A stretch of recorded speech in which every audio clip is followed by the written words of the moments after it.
para opinar.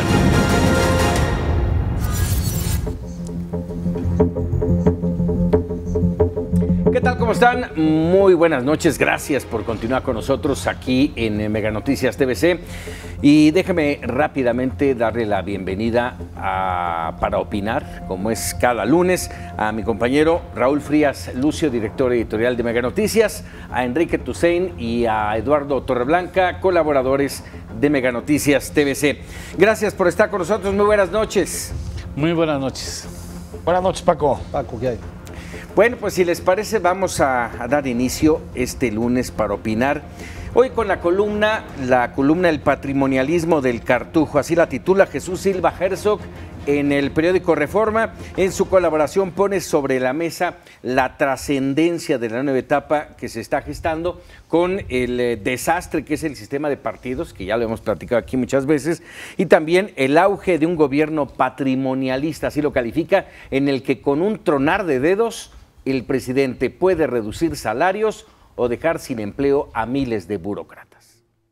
Detrás del llamado a la austeridad se revela una convicción patrimonialista que no puede ser anticipo de buena gestión. El presidente decide qué hacer con la casa presidencial como si ésta le perteneciera. El presidente decide vender el avión presidencial sin examinar si esta operación es una forma razonable de cuidar los recursos comunes o más bien un despilfarro. El presidente decide a dónde enviar las oficinas públicas como si fueran piezas de su ajedrez. Estamos en presencia de un nuevo experimento patrimonialista. Por sus primeros gestos, López Obrador se acerca a la administración pública como un hacendado se relaciona con sus peones. Puede tronar los dedos y reducirles el salario.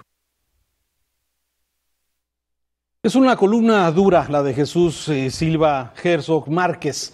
Así lo considero, es una columna que cuestiona algunas de las decisiones que López Obrador ha puesto sobre la mesa, que es la de reducción de salarios, que es la de reubicar secretarías como si fuera algo tan fácil, que sabemos que no lo es, y es donde ahí parte Jesús Silva de esta columna respecto a esto. Pero la forma en cómo termina la columna me parece que es la parte fuerte de esta columna. López Obrador ejerce un liderazgo patrimonialista que seguramente terminará siendo una nueva fuente de derroche, ineficiencia y corrupción. Aquí adelanta algo de la visión de Jesús Silva respecto a este tema, en donde cuestiona cómo los partidos políticos, pues han quedado hechos añicos y cómo se ha fortalecido la figura de este hombre, de López Obrador, del presidente virtual de este país, y que de alguna forma con estas decisiones, quizás algunas dice ocurrencias o quizás bien pensadas, que me parece que el ubicar a Pemex en Campeche, en poner al SAT en Mexicali, el poner en San Luis Potosí la Secretaría de Comunicaciones y Transportes y la de Educación en Puebla, no es fácil. Y aquí es lo que se plantea precisamente, si son ocurrencias o son cosas bien pensadas en lo que plantea esta columna de Jesús Silva. Decisiones del caudillo sin análisis o ocurrencias. Esto es lo que plantea, y que aquí yo lo hemos comentado en programas anteriores. El mover a un empleado de una Secretaría de Educación a Puebla, pues representa saber si sus hijos están en la escuela, si la esposa trabaja o no trabaja, si puede moverse de un lado para otro, y es donde mucha de esta burocracia quizás hoy esté analizando, pues primero la reducción del 70% que pretende eliminarlos, los de confianza, y los que se queden, a ver si se pueden ir. A ver, yo creo que aquí hay varios debates los que coloca Jesús Silva Herzog, que por cierto en esta frase que dice Raúl al final, ya solo le faltó decir Andrés Manuel López Obrador y su gobierno ya fracasaron porque las decisiones solo van a llevar a ineficiencia, corrupción, derroche. Me parece que es medio exagerado para alguien que ni siquiera ha llegado a gobernar un día este país, y también me parece que hay una mala aproximación al concepto de patrimonialismo.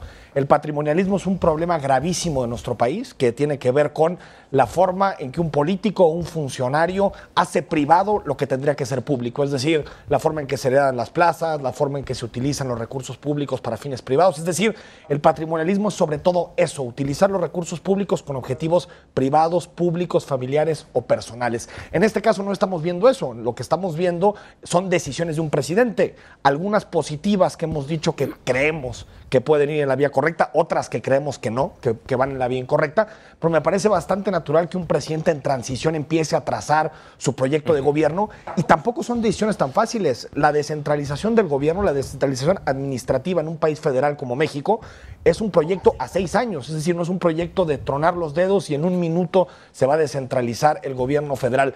Me parece que una cosa es debatir cada uno de los temas y decir esta decisión es adecuada, esta es incorrecta, y otra es pensar que está haciendo Andrés Manuel un uso patrimonialista del gobierno. Eso me parece, ni siquiera gobernado, pero eso me parece que es una exageración en toda regla. Lo que sí me parece, si me lo permites, Paco, lo que sí me parece es que ha tomado decisiones importantes que ya las ha anunciado de manera pública, y algunas de las cuales son o se antojan muy complejas de poder ejercer, como esta descentralización. Me parece que hace mucho sentido. Lo que no me parece es que pueda hacerse de manera tan sencilla, ni siquiera en 6 años. Y que sí dispone con mucha arbitrariedad, diría yo, la suerte del 70% de los trabajadores de confianza en las diferentes dependencias públicas, porque finalmente son mexicanos, tienen familia, tienen casas, tienen escuelas, y ese asunto de te cambias porque así le conviene al país a otra entidad suena complicado, al menos para ejercer en un año incluso, ¿no? Pero, a ver, yo quisiera mencionar dos aspectos aquí. Uno, bien lo señalabas, Raúl, si eran ocurrencias o algo muy pensado. Yo quiero pensar que luego de 18 años de campaña y de una precampaña intensa de trabajo con su equipo, yo creo que esto no debe de ser una situación de ocurrencia, debe de estar perfectamente bien planeado, o al menos eso lo espero. Y por el otro lado, está haciendo cosas que durante mucho tiempo los mexicanos exigimos, y hablamos de un sistema obeso que tenía que adelgazar. Ese es el camino. ¿Derrochador? Derrochador, así es. Ahora, si les parece, vamos a tocar otro tema que hoy puntualmente es importante, y se trata de la columna de José Antonio Crespo en El Universal, titulada El INE y la conjura de Santana, en el cual el autor se refiere al escándalo que se desató a propósito del fideicomiso creado por Morena en pro de los damnificados por los terremotos.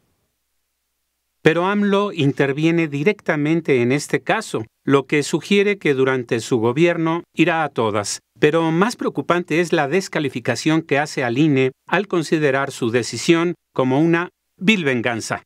¿Por qué habría de vengarse el INE? Porque AMLO le ganó a la mafia en las urnas y por ello se inicia un embate en su contra, ahora a través del INE. Eso refleja que aquello de o conmigo o con la mafia no era solo estrategia político-electoral, sino que AMLO percibe de manera maniquea la realidad política, en blanco y negro, y a partir de ello tomará decisiones desde la presidencia. Y advierte que perdona, pero no olvida.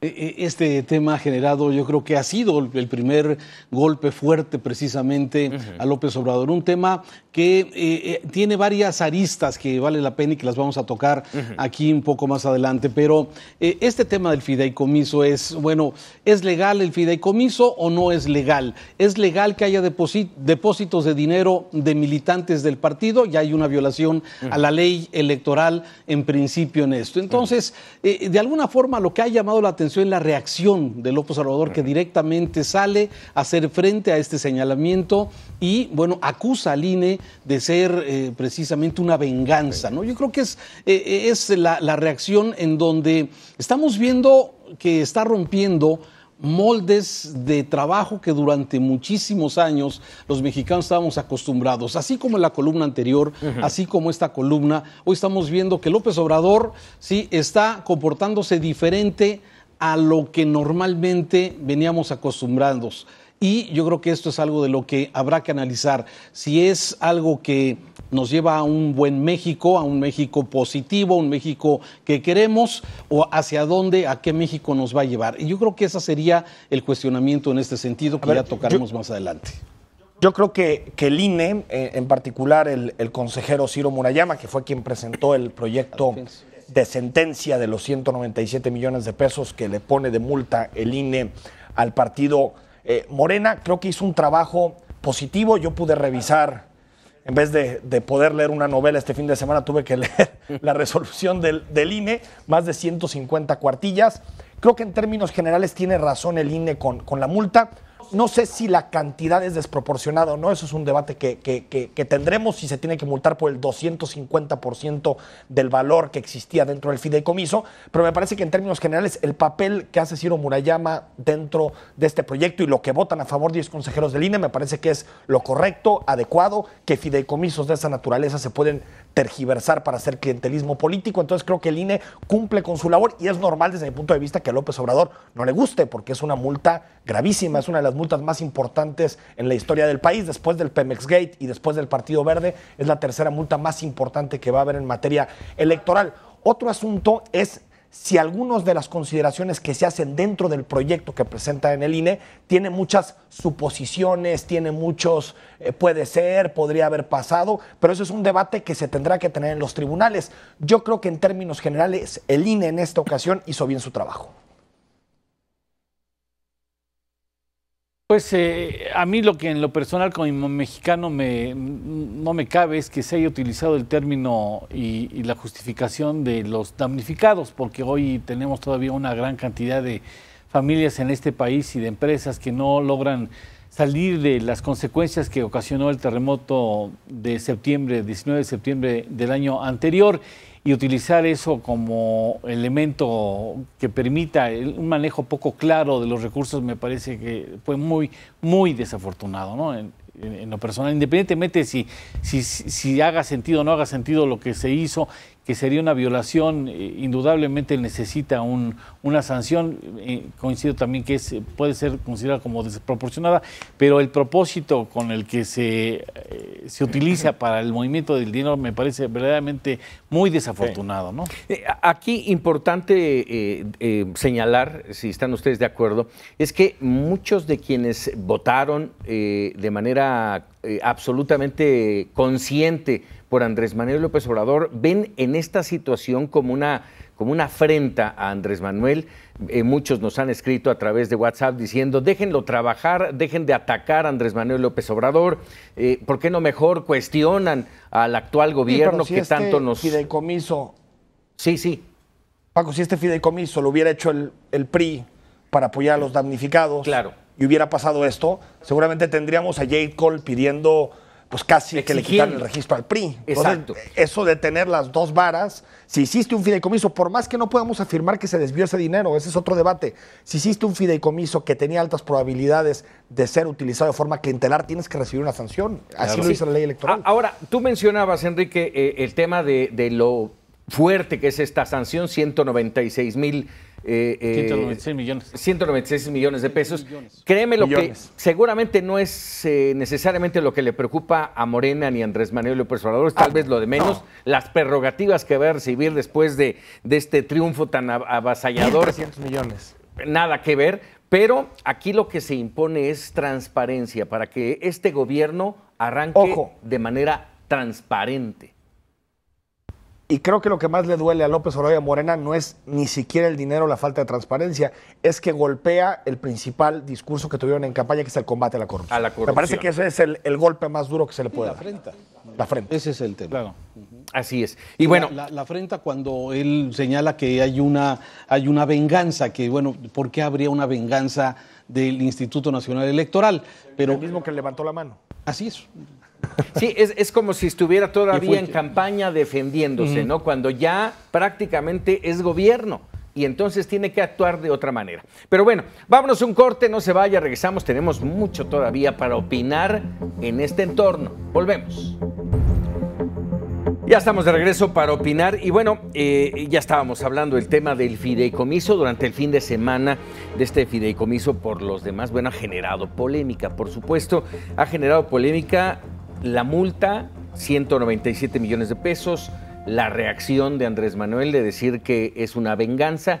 ¿Cómo entenderla, Enrique? Pues sí, hay muchas interpretaciones, Paco, Eduardo, Raúl, sobre lo que significó la sentencia del INE, que ahora pasará al Tribunal Electoral para que ratifique o revoque lo que al final decidió la autoridad electoral. Hay muchos temas que tienen que ver sobre todo con la legislación y los alcances del INE para regular este tipo de entregas y este tipo de recursos. De entrada, el fideicomiso que formó Morena contradice, uno, la obligación de los partidos políticos de informar sus ingresos y egresos de campaña. El propio fideicomiso y la legislación señalan que los ingresos y gastos no podrán hacerse en efectivo e ingresaron 44 millones de pesos en efectivo por parte de particulares y militantes de Morena al fideicomiso. Permitir estos fideicomisos en campaña podría legalizar pues, prácticamente estructuras paralelas de financiamiento que sirvan para cuestiones clientelares, como por ejemplo Monex o las tarjetas de Soriana. ¿El INE puede entrar a analizar estos recursos privados? Sí, tiene jurisdicción y lo ha hecho en el pasado. Lo hizo, por ejemplo, en el Pemex Gate. Pemex Gate también fueron recursos privados del sindicato de petroleros que se desviaron precisamente a una campaña, la campaña del PRI. El INE señala que hay un vínculo indisoluble entre el fideicomiso y Morena. Es decir, primero lo anunció López Obrador en septiembre, poco después de los sismos, que se iba a formar este fideicomiso, y después los administradores del fideicomiso son todos militantes de Morena. La Legipe señala que la rendición de cuenta es obligatoria para los partidos, sean recursos públicos o privados. Y por último, el INE comprobó que Morena desvió dinero del fideicomiso a temas que no tienen que ver con los damnificados. Ahí sí tiene razón Morena. El INE no ha podido probar todavía eso, es decir, no probó que se hayan desviado esos recursos. Lo que dicen es que el hecho de que hayan sido retirados por militantes de Morena, que después fueron a entregarlos, posiblemente podía generar una relación clientelar entre el partido político que estaba en campaña y los damnificados. Eso es, digamos, todo el análisis de la sentencia, y hay que decir que en uno de los 50 puntos que presentó Andrés Manuel López Obrador hace algunos días, uno de esos puntos era prohibir los fideicomisos, porque lo que decía Andrés Manuel en ese proyecto es que los fideicomisos son opacos y pueden llevar a corrupción. Bueno, y lo cual es una realidad. Con esto que nos acabas de comentar, entonces, a ver, ¿el fideicomiso sí se podía o no se podía? El fideicomiso sí se podía, pero tenía que ser... Y avisar al INE. Tenía que avisar al INE y transparentar los recursos. Y no se hizo. Y no se hizo. Y no se hizo. Ahí hay una ilegalidad. Luego, una ilegalidad. Recibir recursos en efectivo también dentro... No se podía. No se puede, es ilegal. Tienen que ser transferencias o depósitos. Entonces es ilegal. Ahora, no se ha demostrado que los 27,000 beneficiados que dice el padrón de este fideicomiso sí hayan recibido los 2,400 pesos cada uno de ellos. Dicen que lo tienen todo documentado hasta con fotografía. Así que eso lo tiene que investigar la FEPADE, exacto. Bueno, y entonces el tribunal tiene en sus manos la decisión de ratificar la multa o darlo para atrás. O de ajustarla. O disminuirla. Sí. Ahora, el tribunal tiene como antecedente, hay que recordar, tribunal que también en el tema del Bronco no fue transparente. No sancionó, digamos, lo que el INE había determinado con el tema de las firmas del Bronco. Entonces, vaya situación, quizás sea uno de los temas que tiene el tribunal más complejos, ¿no? Sí, y déjame mencionar un punto más, porque la respuesta de Andrés Manuel al decir que es una venganza, presupone o deja muy mal parado a una institución como el Instituto Nacional Electoral, vuelve a confrontarla de alguna manera, y estamos hablando de quien, en final de cuentas, hasta este momento ha avalado el triunfo de Andrés Manuel. Ha sido muy prudente en manejarse como virtual presidente electo, y a mí me parece que reacciona como candidato, ¿no? Como candidato perseguido por la mafia del poder, entre los cuales ya podríamos inscribir al INE. Y en todo caso vemos y comprobamos que los fideicomisos son instrumentos oscuros, tan oscuros que el mismo Morena hace uso de ellos, ¿no? Cuando los necesita. Así es. Déjenme cambiar... Ahora, Sí, adelante, Enrique. Solamente para puntualizar un tema, perdón, Paco.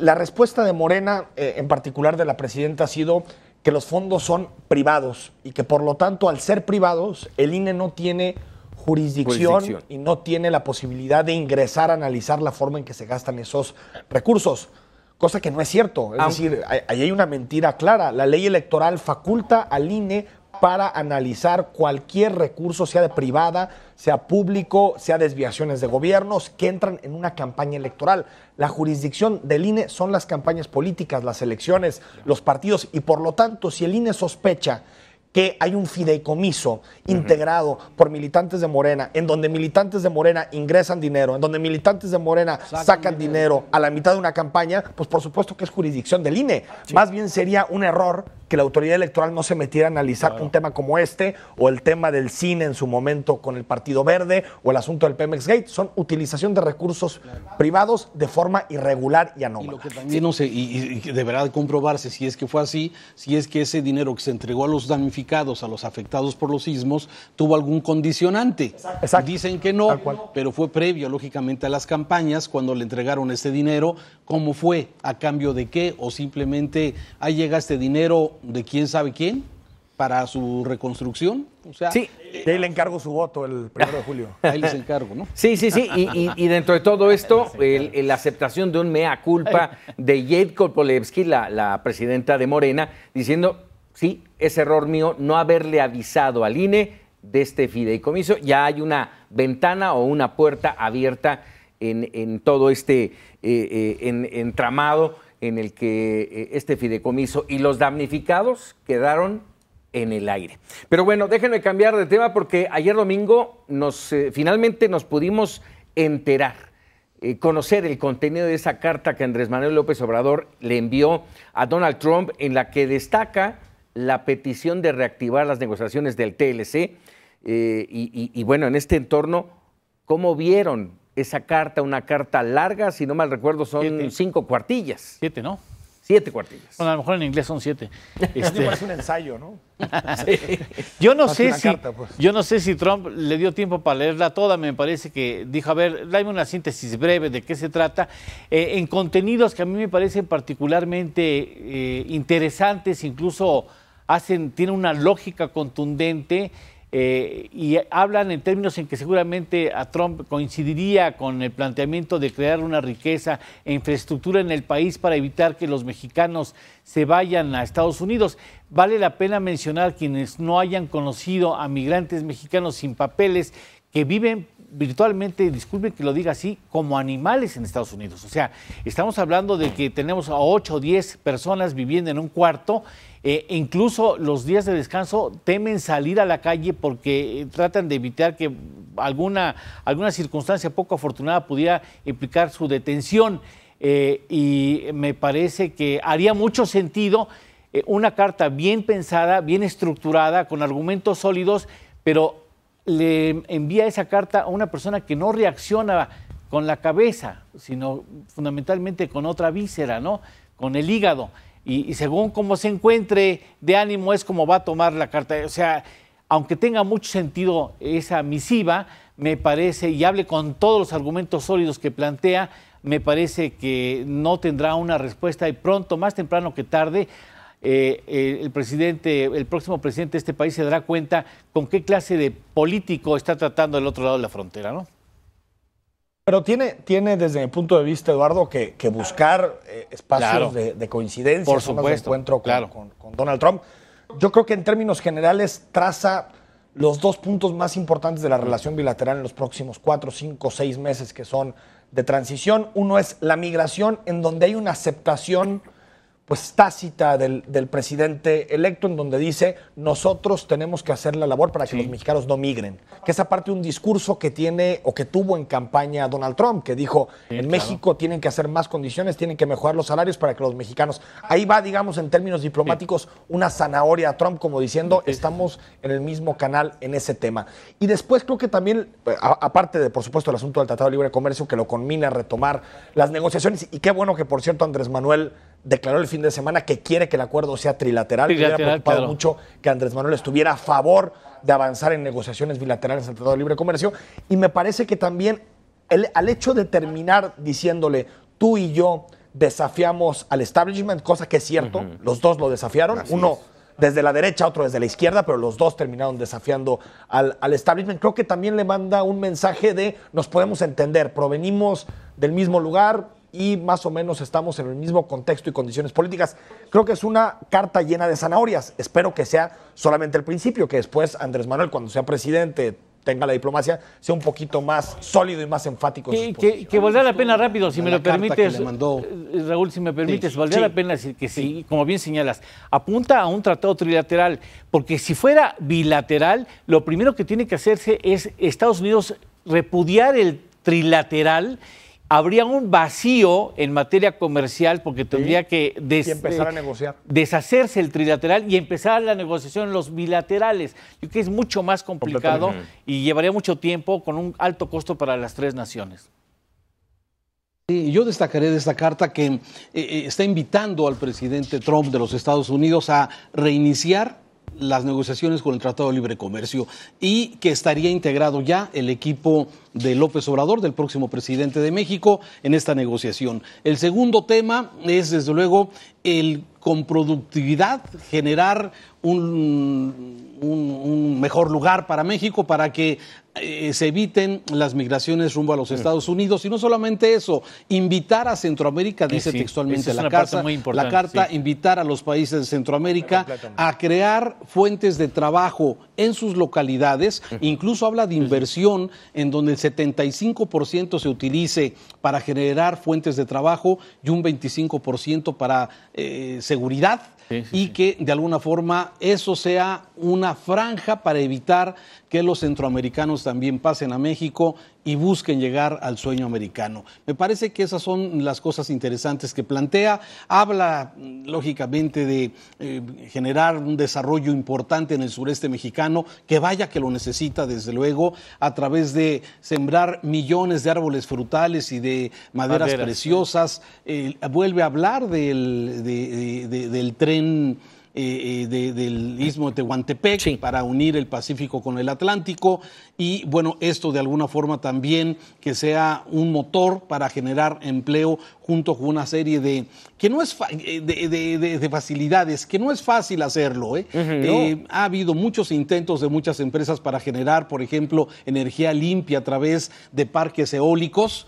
Ya hay una serie de problemas con la tenencia de la tierra en toda esta zona del Istmo de Tehuantepec tremendas. Así es que es una carta, como bien dicen, de buenas intenciones, que quizás sea bien recibida por el presidente Trump y que pueda de alguna forma servir a tener esta relación, pues digamos una buena relación con los Estados Unidos, que es lo que plantea López Obrador al presidente Trump. Sobre todo una cosa, no se queda, como se han quedado muchos, no se queda en la defensa de los migrantes, sino ataca el problema de raíz. Esperamos que no se queden solo en buenas intenciones, pero ataca el tema del desempleo, de los malos salarios, de las zonas pobres del país, que lo hemos visto muchas veces, muchos presidentes lo dicen y simple y sencillamente quedan en buenas intenciones. Vamos a un corte y regresamos con más aquí para opinar.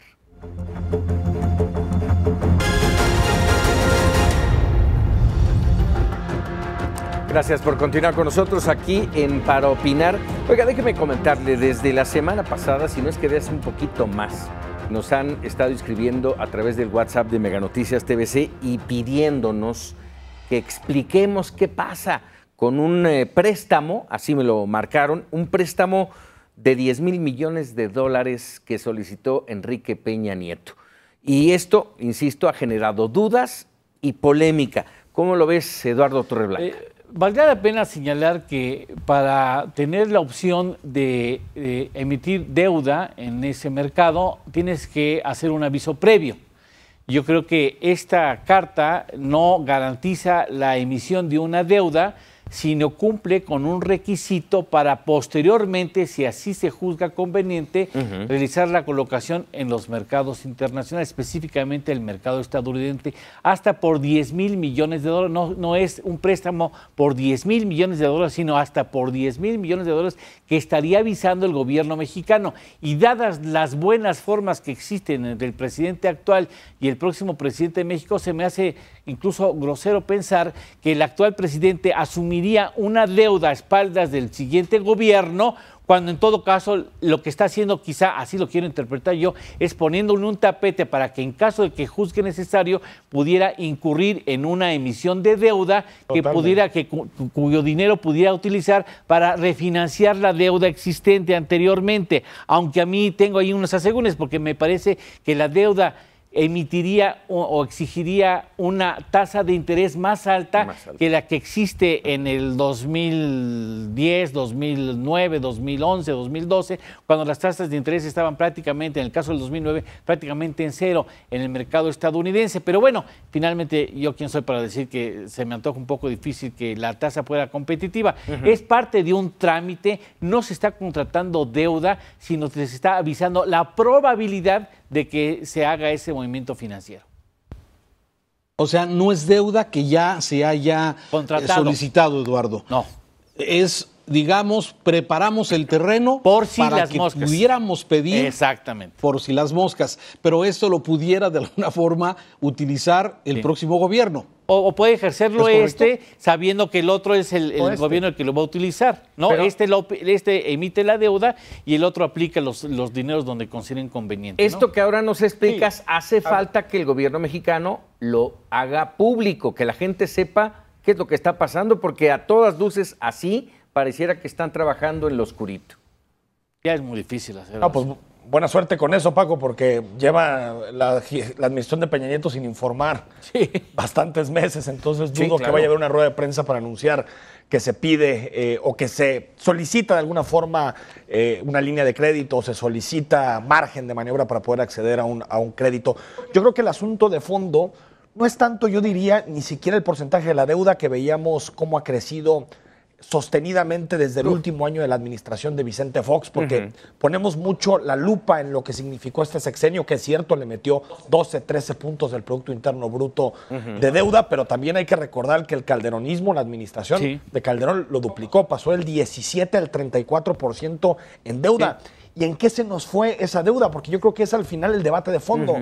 Una deuda, y lo sabe bien Eduardo, una deuda de 48, 49% del PIB es totalmente manejable por un país, no significa riesgo ni crediticio, ni riesgo de ningún tipo. Creo que el debate es estos miles de millones de dólares que han llegado en deuda, que se han solicitado en la administración de Felipe Calderón, ¿en qué se fueron? ¿En dónde están? Es decir, esos recursos, si hemos visto que están los porcentajes más bajos de inversión en obra pública en los últimos 25 años, entonces, ¿dónde están esos recursos? Creo que eso es lo lamentable y eso es lo cuestionable de que se pueda acceder a la deuda pública como sea, sin ni siquiera poner proyectos de por medio. Y recordemos que en la época de Fox, perdón Raúl, y en la época de Fox y en la época de Felipe Calderón, estaba el petróleo en los niveles nunca antes soñados, incluso, o sea, con esos precios de más de 120, 130 dólares el barril, todavía aún así incurrimos en una deuda que pasó del 19% en el 2000 al 48.2% en el 2016, que es cuando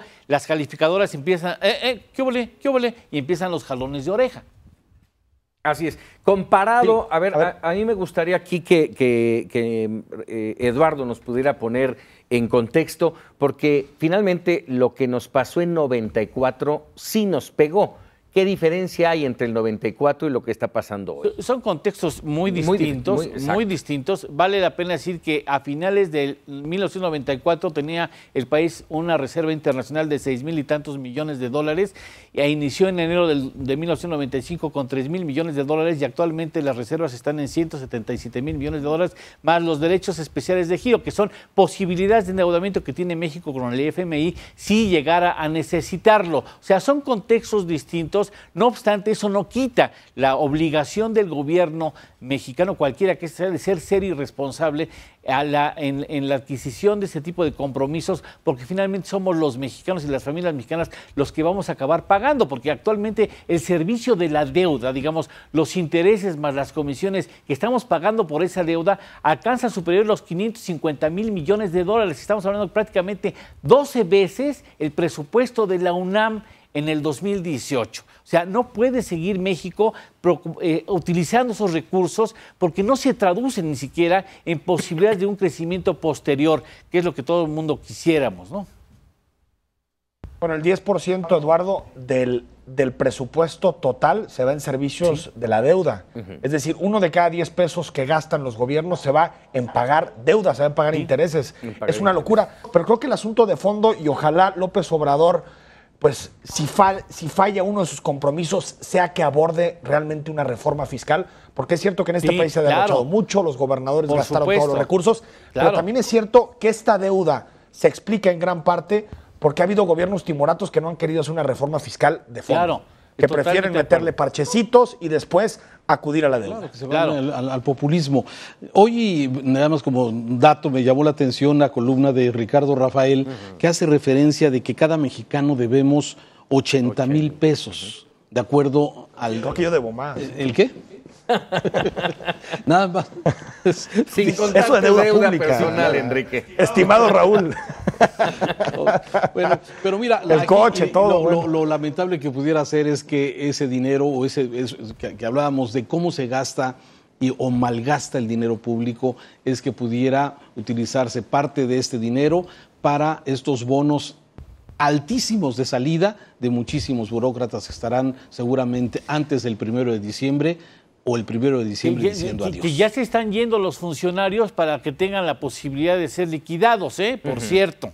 Y también hay funcionarios que ya no quieren poner el ganchito en los compromisos de manejo de recursos públicos porque saben que serán otros, con otros ojos, los que chequen los resultados de esos recursos en escritorios distintos a los que ocupan los equipos de Contraloría de las dependencias. Es un asunto que no tiene desperdicio, Yo les quisiera lanzar una pregunta muy rápida, porque ya el tiempo se nos viene encima. De hecho, son dos preguntas. ¿Cambiará en algo el país a partir de que le entreguen la constancia de mayoría a Andrés Manuel López Obrador? Y por añadido, ¿qué tanto va a cambiar el país en esta administración? El país, porque para estar más cerca de Paco, contesto primero. El país ya cambió. El país ya es otro. Si no nos hemos dado cuenta, no nos podemos esperar a que tenga el papel que lo acredita como presidente electo. Las cosas han cambiado diametralmente, en muchos sentidos. Sí, a ver, yo coincido con Eduardo totalmente. Las cosas han cambiado desde lo que hemos comentado, desde la forma, las cartas, la forma de comunicación, la forma de explicar lo que va a ser y hasta la forma de responder al tema del INE. Yo creo que estamos viviendo ya tiempos diferentes. Sí, pero creo que por supuesto, pero estamos en la capa de la opinión pública todavía, de los debates en torno a la opinión pública. Creo que los problemas seguridad, corrupción, violencia, si esperamos que se resuelvan antes de los próximos 5 o 6 años, es complicadísimo. Sí, muy complicado. Vámonos rápidamente con los memerables.